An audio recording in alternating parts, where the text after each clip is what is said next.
The Boy and the Hazelnuts. In a quiet cottage at the edge of a great green orchard, there lived a boy named Julian. He was a bright-eyed child full of mischief and wonder, but he was also known for one particular flaw. He always wanted more than his hands could hold. One golden afternoon, when the bees droned lazily over the wildflowers and the scent of ripened fruit drifted through the air, Julian wandered into the orchard.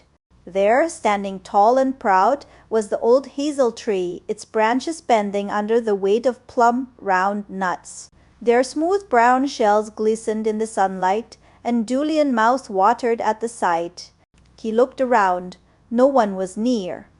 The orchard belonged to his father, and surely, he thought, a few hazelnuts were his to take. Beneath the tree stood a great earthen jar, half filled with the harvested nuts. Someone must have left it there, intending to return, but at that moment it sat unattended, its treasure within reach. Julian knelt beside it, his fingers tingling with excitement. He slipped his small hand into the wide mouth of the jar and grasped a fistful of nuts. Their smooth shells pressed coolly against his palm. But why stop at a handful when he could take more? He reached deeper, gathering as many as his fingers could curl around. Then he tried to pull his hand out. It did not budge. Frowning, he tugged harder. His wrist twisted, his knuckles scraped against the earthen rim, but his hand remained stuck. Panic began to creep into his chest. He yanked again, but the more he struggled, the tighter his fist seemed to be trapped. Tears pricked at his eyes. He had only wanted a little more. What harm was there in that? Just then, his father's voice called out from behind him, "Julian, what are you doing?" Ashamed, Julian sniffled and turned his face away. "My hand!" It stuck.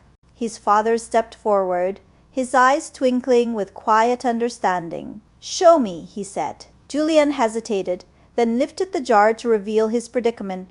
His father smiled gently.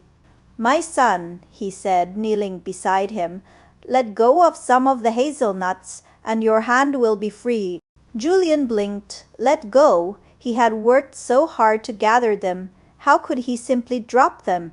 But his fingers ached, and his arm was beginning to feel numb. Slowly, reluctantly, he loosened his grip. A few hazelnuts tumbled back into the jar. At once, his hand slipped free. Julian stared at it, rubbing his sore fingers. He had been trapped, not by the jar, but by his own greed. If he had been content with a few, he would never have been stuck at all. His father chuckled, ruffling his hair. "Greed is a tricky thing, my boy. It makes us prisoners of our own desires. But wisdom," he added, picking up a single hazelnut and placing it in Julian's palm, "knows when enough is enough." And from that day on, Julian learned that a hand free to gather again was worth more than a hand too full to move at all. The end.